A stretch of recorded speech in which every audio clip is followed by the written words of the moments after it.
നമുക്ക് വനംവകുപ്പിൻ്റെ ഔദ്യോഗിക വിശദീകരണം കൂടി ഒന്ന് തേടാൻ കഴിയുമെന്ന് പ്രതീക്ഷിക്കുന്നുണ്ട്. റാന്നി DFO രാജേഷ് കുമാർ നമ്മോടൊപ്പം ചേരുന്നു. സാർ, അഭിനന്ദനങ്ങൾ. എന്തായാലും വലിയ ഭീതിയായിരുന്നു. നാട്ടിൽ കടുവ ഇറങ്ങുന്നു, കിണറ്റിൽ വീഴുന്നു. പ്രത്യേകിച്ച് 8 ദിവസത്തിനിടെ വനംവകുപ്പിൻ്റെ വടശ്ശേരിക്കര റേഞ്ച് ഓഫീസ് പരിധിയിൽ തന്നെ 2 കടുവകളാണ് നാട്ടിലിറങ്ങിയത്. അതെ, ഇതിപ്പോൾ തീർച്ചയായിട്ടും ഒരു പ്രത്യേക സാഹചര്യമാണ്. എന്തായാലും 2 സാഹചര്യത്തിൽ നമുക്ക് വളരെ സേഫായിട്ട് കടുവകളെ റെസ്ക്യൂ ചെയ്യാൻ പറ്റിയെന്നുള്ളതാണ് അതിൻ്റെ ഒരു വിജയം. ഡിപ്പാർട്ട്മെൻറ്റിൻ്റെ എല്ലാവരുടെയും സഹകരണം ഉണ്ടായി എന്നുള്ളതിന് സംശയമൊന്നുമില്ല. തീർച്ചയായിട്ടും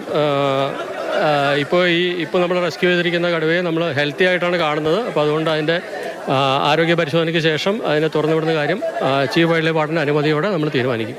ഇനിയിപ്പോൾ ഇതിനെ എങ്ങോട്ടേക്കാണ് നമ്മൾ കൊണ്ടുപോകുന്നത്? തുടർ നടപടി എന്താണ്?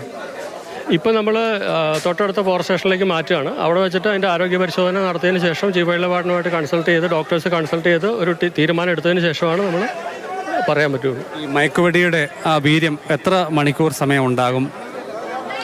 അത് ഒരു മാക്സിമം 2 hours ഒക്കെ നിൽക്കും. പക്ഷേ അതിന് മുമ്പ് തന്നെ ചിലപ്പോൾ നമ്മൾ അതിൻ്റെ റിവേഴ്സലുണ്ട്, അത് കൊടുത്തിട്ട് തിരിച്ച് ഇതാക്കാനാണ് സാധനം ചെയ്യുന്നത്. ആദ്യഘട്ടത്തിൽ തന്നെ മയക്കുവെടി വെക്കാൻ വേണ്ടി ആയിരുന്നല്ലോ ശ്രമങ്ങളുണ്ടായിരുന്നു. വെള്ളം വറ്റിച്ചു, പക്ഷേ പിന്നീട് പ്ലാനിലൊരു ചെറിയ മാറ്റം വരുത്തിയിരുന്നല്ലേ? അതെ, ആദ്യം നമ്മൾ മുകളിൽ നിന്ന് മയക്കുവെടി വെക്കാമെന്നുള്ളൊരു പ്ലാനായിരുന്നു. അതിനായിട്ട് വേണം വെള്ളം എല്ലാം വറ്റിച്ചത്. പക്ഷേ പിന്നീട് നമുക്കത് ആ പ്ലാനിലൊരു ചേഞ്ച് വന്നു. നമ്മളതിനെ നെറ്റ് ചെയ്ത് മുകളിൽ കൊണ്ടുവന്നിട്ട് ട്രാപ്പ് ചെയ്തിട്ട് ഡയറക്റ്റായിട്ട് ട്രാങ്കുലൈസർ കൊടുക്കുകയാണ് ചെയ്തത്.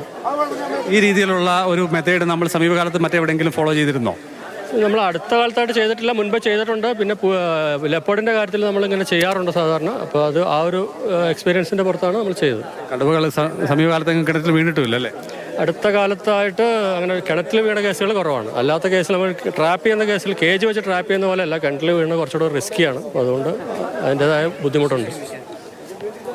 എന്തായാലും പ്രതീക്ഷിച്ച അല്പസമയം നീണ്ടുപോയെങ്കിലും യാതൊരു പ്രശ്നങ്ങളുമില്ലാതെ സംഭവം വിജയിക്കാൻ കഴിഞ്ഞു. തീർച്ചയായിട്ടും എല്ലാവരും സഹകരണം, നാട്ടുകാരുടെയും മാധ്യമപ്രവർത്തകരെല്ലാം നല്ല രീതിയിലുള്ള സഹകരണം ഉണ്ടായിരുന്നു. എല്ലാവർക്കും നന്ദി. എത്തിച്ചേരാൻ ഏറെ ദുർഘടമുള്ള ഒരു പ്രദേശം കൂടിയായിരുന്നു. അത് നമ്മുടെ ദൗത്യത്തിന് വൈകുന്നതിന് കാരണമായിട്ടുണ്ടോ? അങ്ങനെയില്ല, കാരണം നമ്മൾ വെപ്രാളം പിടിച്ചിട്ട് കാര്യമില്ല. ഇതിനൊക്കെ എൻ്റെ ഒരു ടൈം കൊടുത്തിട്ട് നമുക്ക് ചെയ്യാൻ പറ്റുള്ളൂ. കാരണം ഇല്ലെങ്കിൽ നമ്മളത് ഞാൻ പറഞ്ഞില്ലേ, എപ്പോഴും നമ്മൾ ആനിമലിൻ്റെ ഹെൽത്തിനാണ് ഒരു പ്രൈം ഇമ്പോർട്ടൻസ് കൊടുക്കുന്നത്. അപ്പോൾ അതുകൊണ്ടാണ് നമ്മൾ ആളുകളെ മാറ്റുന്നതും അതുപോലെ ശബ്ദം ഉണ്ടാക്കരുതെന്ന് പറയുന്നതും. അങ്ങനെയുള്ള കാര്യങ്ങളെല്ലാം നമ്മൾ ആനിമൽ ഹെൽത്തിൻ്റെ ഒരു പ്രൈം ഇമ്പോർട്ടൻസ് വെച്ചിട്ടാണ് പറയുന്നത്. അപ്പോൾ അതുകൊണ്ട് നമ്മൾ സൗണ്ട് അതുപോലുള്ള ഇതെല്ലാം ഇതിനെ ഡിസ്ട്രാക്ട് ചെയ്യും. അപ്പോൾ അതുകൊണ്ട് നമ്മൾ തിരക്ക് പിടിച്ചിട്ട് കാര്യമില്ല. തിരക്ക് പിടിക്കാതെ തന്നെ വളരെ ഞങ്ങൾ ഉദ്ദേശിച്ച രീതിയിൽ തന്നെ വളരെ സക്സസ്ഫുള്ളായിട്ട് ചെയ്യാൻ പറ്റും. വനംവകുപ്പിൻ്റെ ഏത് ഓഫീസിലേക്കാണ് ഇതിനെ മാറ്റുക? ഇപ്പോൾ ഞങ്ങൾ തൊട്ടടുത്ത ചിറ്റാർ ഫോറസ്റ്റ് സ്റ്റേഷനിലേക്കാണ് മാറ്റുന്നത്. അവിടെ വെച്ചിട്ട് ആരോഗ്യ പരിശോധന നടത്തിയതിന് ശേഷം തീരുമാനിക്കും. റാന്നി DFO രാജേഷ് കുമാറാണ് നമ്മോട് സംസാരിച്ചത്.